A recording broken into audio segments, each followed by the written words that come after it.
Buenos días, mis hermanos en Cristo.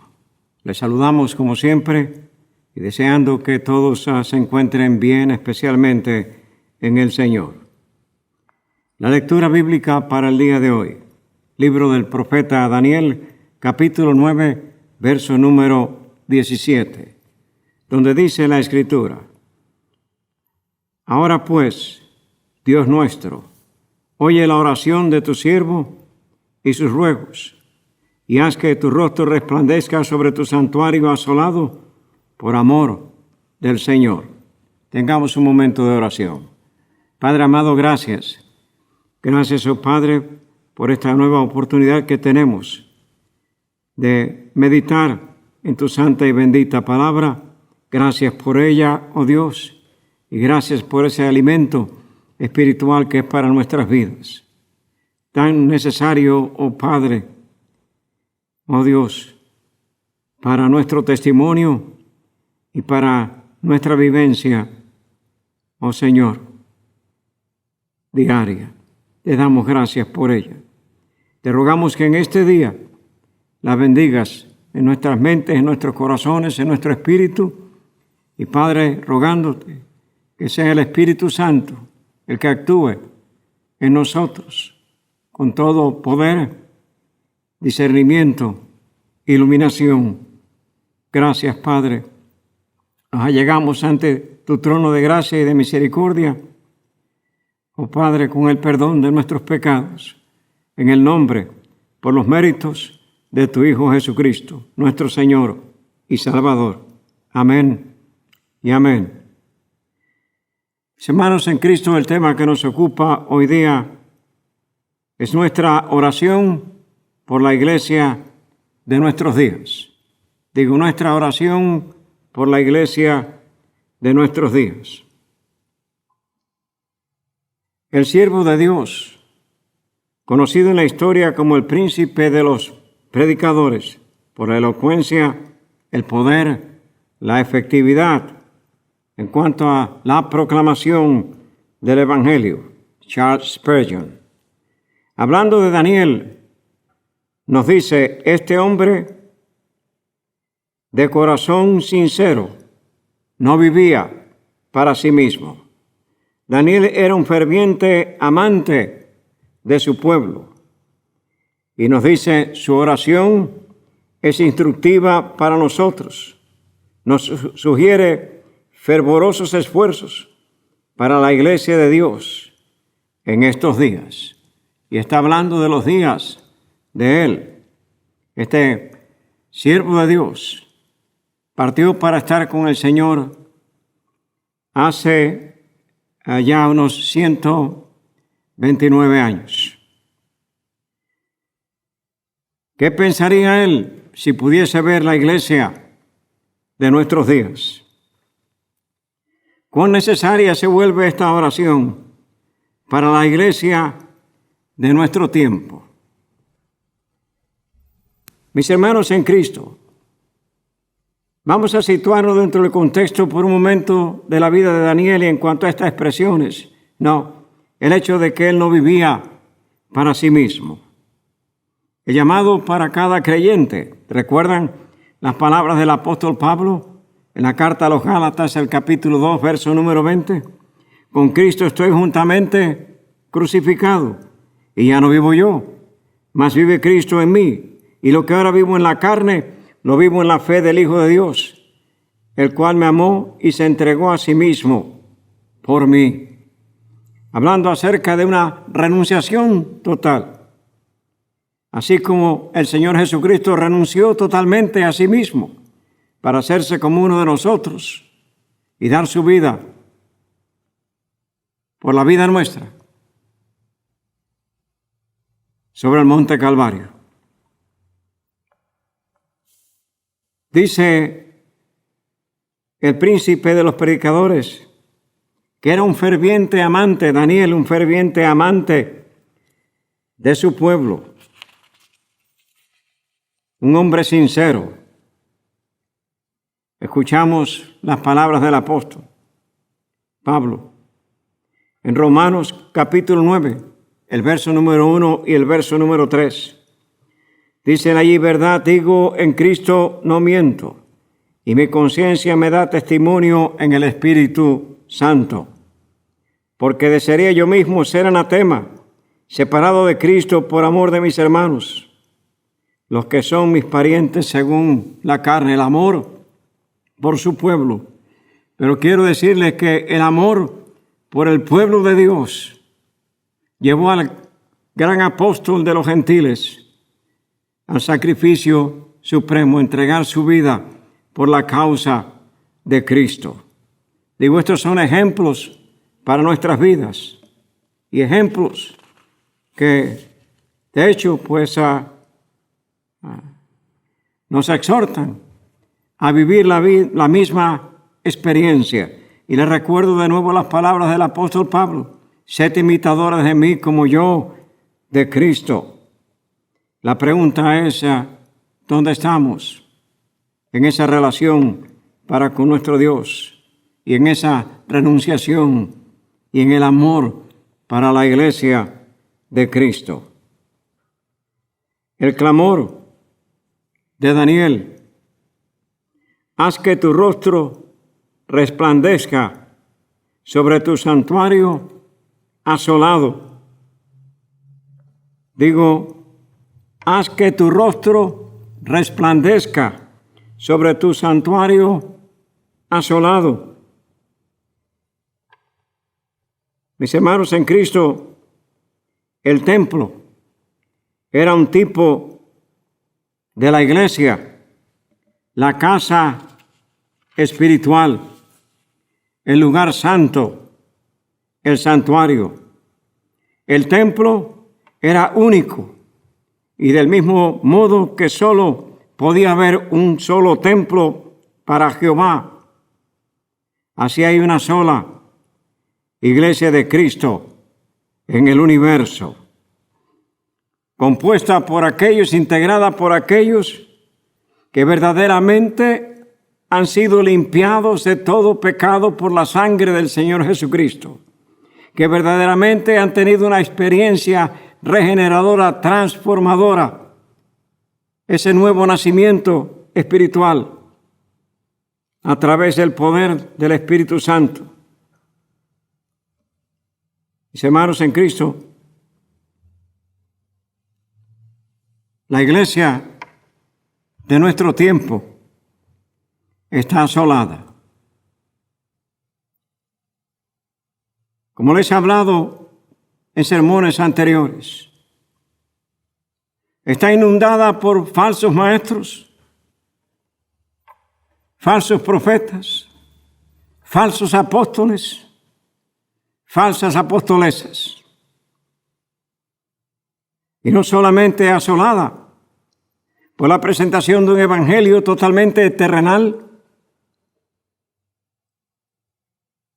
sino por la pandemia que estamos sufriendo. ¿Cómo están asolando todas estas cosas la iglesia de nuestro tiempo?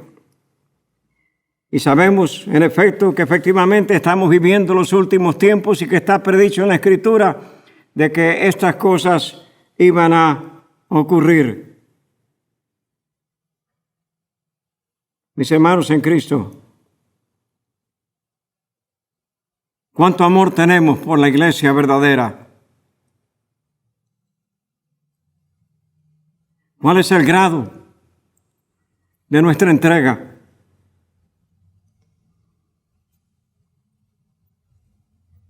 El templo era el santuario donde Dios habitaba.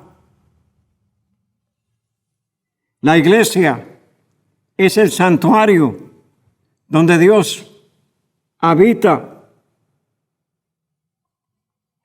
Y esto implica algo personal para cada una de nuestras vidas, porque la iglesia está compuesta de todo creyente. ¿Recuerdan las palabras del apóstol Pablo en la primera carta a los Corintios, capítulo 3, verso 16? ¿No sabéis que sois templo de Dios y que el Espíritu de Dios mora en vosotros? Primera de Corintios capítulo 6, versos 19 y verso número 20. ¿O ignoráis que vuestro cuerpo es templo del Espíritu Santo, el cual está en vosotros, el cual tenéis de Dios, y que no sois vuestros? Porque habéis sido comprados por precio. Glorificad pues a Dios en vuestro cuerpo y en vuestro espíritu, los cuales son de Dios. Mis hermanos en Cristo, ¿cuánto estamos apoyando realmente la obra de nuestro Dios? Porque sí, la iglesia está compuesta por cada creyente individualmente, pero la iglesia está llamada a reunirse, la iglesia está llamada a congregarse, la iglesia está llamada a glorificar y a honrar a Dios como un testimonio público. Les recuerdo esto de nuevo, mis hermanos. Y recuerden las palabras del Señor Jesucristo. Donde quiera que estén 2 o 3 congregados en mi nombre, allí estoy yo. Quiere decir que habla acerca de la necesidad de congregarse, acerca de la necesidad de edificarse la iglesia. De hecho, mis hermanos, de que en efecto los dones espirituales se experimenten dentro de la iglesia de nuestro Dios. El templo era el lugar de la adoración de nuestro Dios. Y mis hermanos, la adoración en el templo era sacrosanta y espiritual. Mirémonos dentro del contexto de las palabras del Señor Jesucristo a la mujer samaritana, cuando le dijo: mas la hora viene y la hora es, cuando los verdaderos adoradores adorarán al Padre en espíritu y en verdad, porque también el Padre tales adoradores desea que le adoren. Dios es espíritu, y los que le adoran en espíritu y en verdad es necesario que adoren. ¿Qué entendemos por adorar en espíritu y en verdad? Recordamos el verso número 6 del capítulo 14 del Evangelio según San Juan, donde el Señor Jesucristo dijo: yo soy el camino, yo soy la verdad y yo soy la vida. Adorar en verdad es adorar en Cristo. Adorar en verdad es adorar en el Espíritu, y ahora podemos hacer plenamente en el Espíritu, porque recordamos sus palabras cuando Él, antes de ascender a los cielos: me voy, pero no os dejaré huérfano. Enviaré sobre vosotros el Consolador, el Espíritu de verdad, el cual os guiará a toda verdad. Por lo tanto, adorar a Dios en espíritu y en verdad es adorar a Dios en Cristo y a través de la presencia del Espíritu Santo. Y como dice el salmista, en la hermosura de la santidad. El templo era el trono del poder de Dios. Su palabra salía desde Jerusalén. Desde allí gobernaba a su pueblo. Digo, el templo, el trono del poder de Dios, que su palabra salía de Jerusalén. Mis hermanos, la iglesia es el templo del poder de Dios, y de la iglesia emana su palabra. Sí, mis hermanos, de la iglesia tiene que emanar ese evangelio celestial, el evangelio de la reconciliación. ¿Y cuánto poder tiene ese evangelio? ¿Recuerdan las palabras del apóstol Pablo a los Romanos? 1 capítulo, verso 16. Porque no me avergüenzo del evangelio, porque es poder de Dios para salvación a todo aquel que cree, al judío primeramente y también al griego. La oración de Daniel: haz brillar tu rostro sobre tu santuario que está asolado. Está expresando allí total dependencia. Dice él: ahora pues, Dios nuestro. Total dependencia en el Dios ahora al cual pertenecemos. Y dentro del precioso contexto de ser hechos sus hijos a través de su Hijo.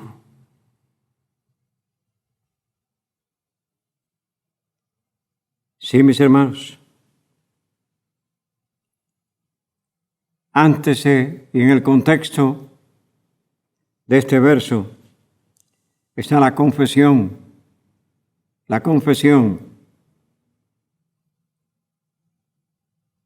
En los versos 8 y 9 de este capítulo 9 del libro de Daniel, dice el profeta: Jehová nuestra es la confusión de rostro. Cuando no estamos siendo iluminados por el rostro de nuestro Dios, va a haber confusión en nuestras vidas. Dice: de nuestros reyes, de todos nuestros príncipes y de nuestros padres, porque contra ti pecamos. Pero qué grande es nuestro Dios. Cuando su trono se ha abierto para derramar su misericordia sobre nuestras vidas. El profeta clama por esa misericordia cuando dice: de Jehová nuestro Dios es el tener misericordia y el perdón, aunque contra él nos hemos rebelado. Digo, el profeta procura la misericordia de nuestro Dios. Y nosotros debemos de procurar constantemente la misericordia de nuestro Padre Celestial. Pedí un gran beneficio. De nuevo, haz brillar tu rostro. Esto significa muchas cosas para la iglesia. Significa fidelidad.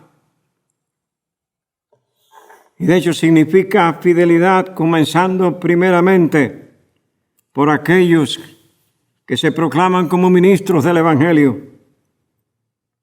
Fidelidad a la verdad de nuestro Dios.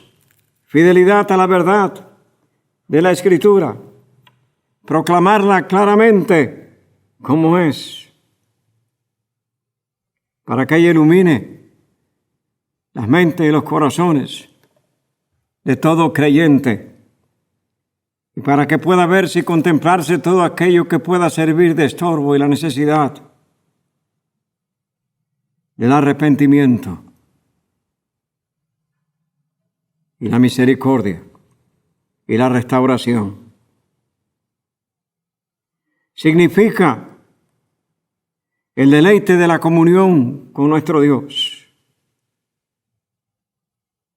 Y significa, mis hermanos, el poder en el testimonio. Digo, el poder en el testimonio. La determinación consistente, fervientes en la oración, luminares en este mundo. Sí, mis hermanos. ¿No dice la Escritura? La luz resplandece en las tinieblas y nosotros somos hijos de luz.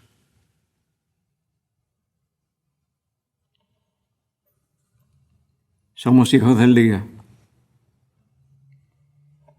Filipenses capítulo 2, verso número 15. Dice la Escritura: para que seáis irreprensibles y sencillos, hijos de Dios, sin mancha, en medio de una generación maligna y perversa, en medio de la cual resplandecéis como luminares en este mundo. Recordamos las palabras del apóstol Pedro. Hemos sido extraídos de las tinieblas a la luz maravillosa de nuestro Dios para proclamar el Evangelio de la gracia, para proclamar las virtudes de aquel que lo entregó todo por nosotros, nuestro Señor Jesucristo.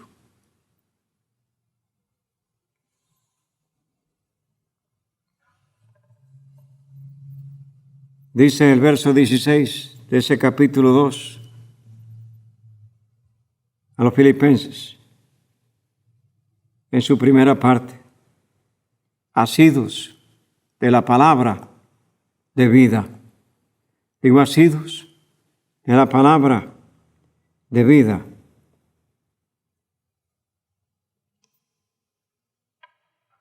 Recordamos las palabras del profeta Malaquías, capítulo 4, verso número 2.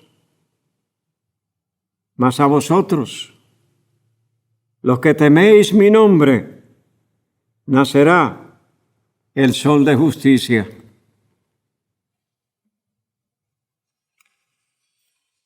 Y les traigo a la memoria las palabras del profeta Isaías en el capítulo 32 y el verso número 2. Pero primeramente, espero que ese sol de justicia haya nacido ya verdaderamente en nuestras vidas. Que hayamos tenido esa experiencia regeneradora con Cristo. De nuevo, ese nuevo nacimiento espiritual a través del cual somos hechos hijos de Dios. Si ese sol de justicia ha nacido en nuestros corazones, entonces escuchen las palabras del profeta Isaías: y será aquel varón como escondedero contra el viento y como refugio contra el turbión.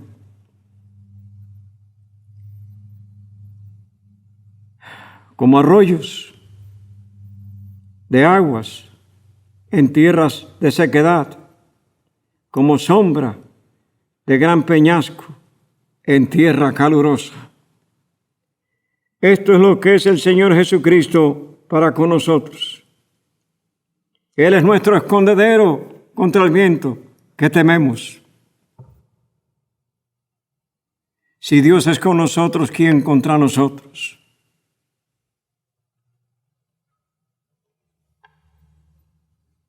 Él es nuestro refugio.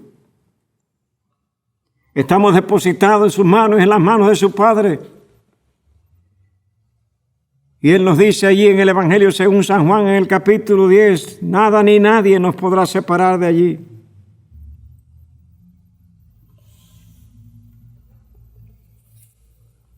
Así lo reafirma el apóstol Pablo en Romanos capítulo 8.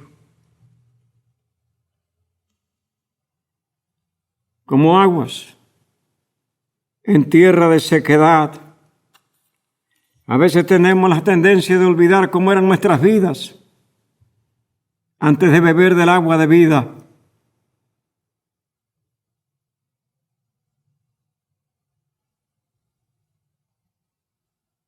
A veces tenemos la tendencia de olvidar aquel precioso momento donde esta agua de vida corrió a través de nuestro ser y trajo paz a nuestros corazones, gozo a nuestras almas,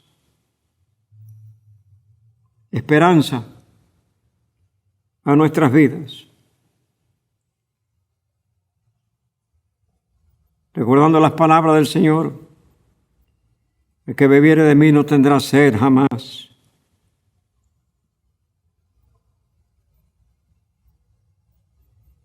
Sí, eres un río de agua viva en nuestro ser. Y ahí está, para alimentar nuestras mentes y nuestros corazones.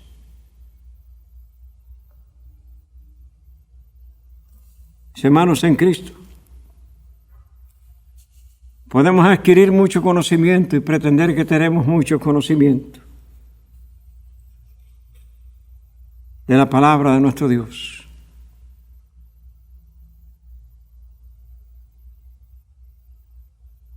Pero si estos conocimientos no obran en nuestras vidas y traen el resultado que el Dios del cielo espera, realmente no son conocimientos.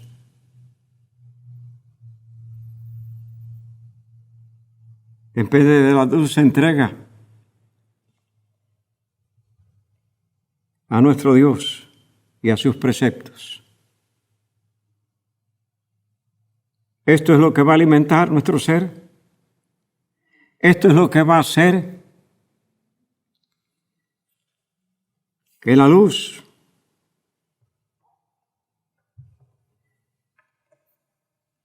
de su rostro resplandezca sobre nuestro y sobre nuestras vidas. ¿Recuerdan las palabras del salmista? En mi corazón he guardado tus dichos para no pecar contra ti. Porque mis hermanos, esos dichos nos recuerdan el amor de nuestro Dios y las promesas de nuestro Dios. Como arroyos de aguas en tierra de sequedad, como sombra de gran peñasco en tierra calurosa. Él trae paz y reposo a nuestros corazones. Hermanos, los dejo con estas palabras, deseando que efectivamente esta oración de Daniel sea la oración por su propia vida y que esta oración de Daniel sea la oración por todo el pueblo de nuestro Dios, por la Iglesia de Cristo, en gran tiempo de necesidad. Dios les bendiga.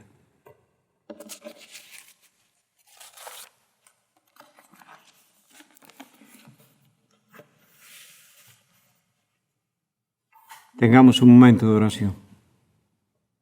Padre amado, gracias. Gracias por esta tu palabra, oh Dios. Cuánto agradecimiento sentimos, oh Padre, cuánto la necesitamos. Y cuánto necesitamos, oh Padre, no solamente, oh Dios, retenerla en nuestras mentes, sino que ella llegue a nuestros corazones y mueva nuestras vidas, oh Padre, en obediencia a ti. Que así sea con todo creyente, que así sea con todos aquellos que están escuchando, y que la misericordia tuya se derrame sobre sus vidas. Y Padre amado, bajo el discernimiento del Espíritu Santo, si hay necesidad de arrepentimiento, oh Padre, que esto suceda, que los corazones se rindan delante de ti, oh Padre,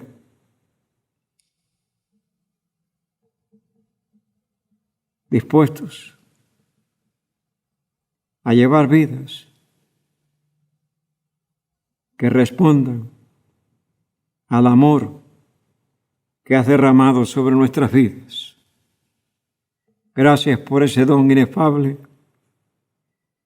Gracias, oh Padre, por su sangre derramada sobre el monte Calvario. Gracias por el perdón de nuestros pecados. Y Padre amado, orando, que nos llene de toda fortaleza celestial. Oh Padre, para así, oh Dios, vivir vidas conformes a tu santa y divina voluntad, y que tu rostro resplandezca, oh Padre, a través de nuestras vidas. Bendice cada hogar, bendice a nuestros hijos, a nuestros nietos, bendice a toda persona que está escuchando, conforme a las necesidades que ahí existen, buscando tu rostro con acción de gracias, en el nombre de tu Hijo amado, nuestro Señor y Salvador Jesucristo. Amén y amén. Y de nuevo, Dios les bendiga a todos.